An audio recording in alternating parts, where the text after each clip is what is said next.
పశ్చిమ బెంగాల్లోని పాల్దా నియోజకవర్గంలో ఉప ఎన్నికలు పూర్తయి. పాల్దా నియోజకవర్గంలో ఈవీఎంల పైన బీజేపీ గుర్తు మీద స్టిక్కర్లు అంటించి బీజేపీ గుర్తు కనిపించకుండా చేశారు. ఎలక్షన్ కమిషన్ సీరియస్గా తీసుకొని నియోజకవర్గం మొత్తం ఎన్నికలు రద్దు చేసింది. తాజాగా ఉప ఎన్నికలు నిర్వహించారు.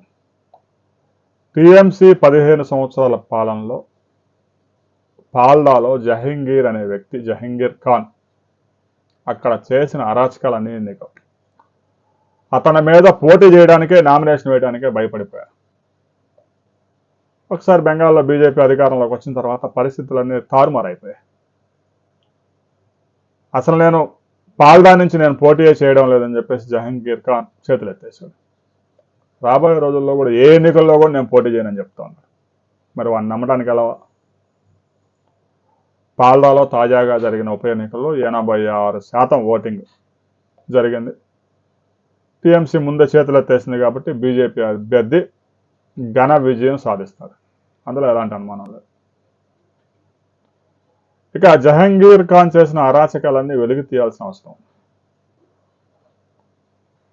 అక్కడ గడిచిన 15 సంవత్సరాలుగా బంగ్లాదేశ్ నుంచి గుంపులుగా ఈ ఉగ్ర మూకలను తీసుకొచ్చి స్థానిక గ్రామాల మీద దాడులు చేయించి ప్రజల ఆస్తులు ధ్వంసం చేసి స్వాధీనం చేసుకొని హిందూ మహిళల మీద అత్యాచారాలు చేయించి అరాచకాలన్నీ సృష్టించిన జహంగీర్ ఖాన్ ఇప్పుడు సత్యహరిచంద్రులాగా మారిపోయాడు. మరి వాడు చేసిన అరాచకాల లిస్టు చిట్టా మొత్తం బయటకు తీయాలిగా. సువేందు అధికారి ఇప్పటికే సీరియస్గానే ఉన్నారు. బంగ్లాదేశ్ నుంచి వచ్చిన ప్రతి వాడిని సరిహద్దు అవతలకి పంపించాలి.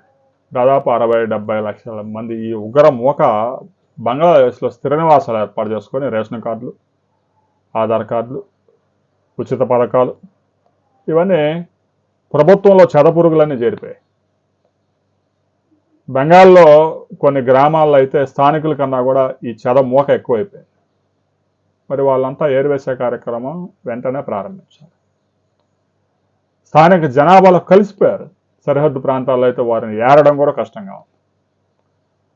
అందుకే ఎవడెవడు ఏం చదువుకున్నాడు, ఏ స్కూల్లో చదువుకున్నాడు అనేది బయటికి తీస్తే వాడు ఎక్కడ పుట్టాడు, బెంగాల్లో పుట్టాడా, బంగ్లాదేశ్లో పుట్టాడా అనేది బయటికి తీయవచ్చు.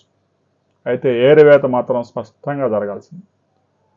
అస్సాంలో ఎలాగైతే ప్రతి వ్యక్తి మీద నిఘా ఉంచారో బెంగాల్లో కూడా వాడు బెంగాలోడా, బంగ్లాదేశ్ నుంచి వచ్చిన మూక అనే స్పష్టత కనుక లేకపోతే రాబోయే రోజుల్లో ఈ భారతదేశానికి పెను భారంగా మారడంతో పాటు దేశ భద్రతకే ముప్పు అనడంలో ఎలాంటి అతిశయోక్తి లేదు.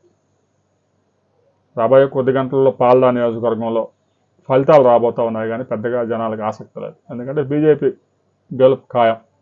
80,000 ఓట్ల మెజార్టీ వస్తుంది అనేదే ఇప్పుడు కీలక అంశం. ఫలితాలు వచ్చిన తర్వాత మరిన్ని వివరాలతో మరో వీడియోలో మనం కలుసుకుంటాం.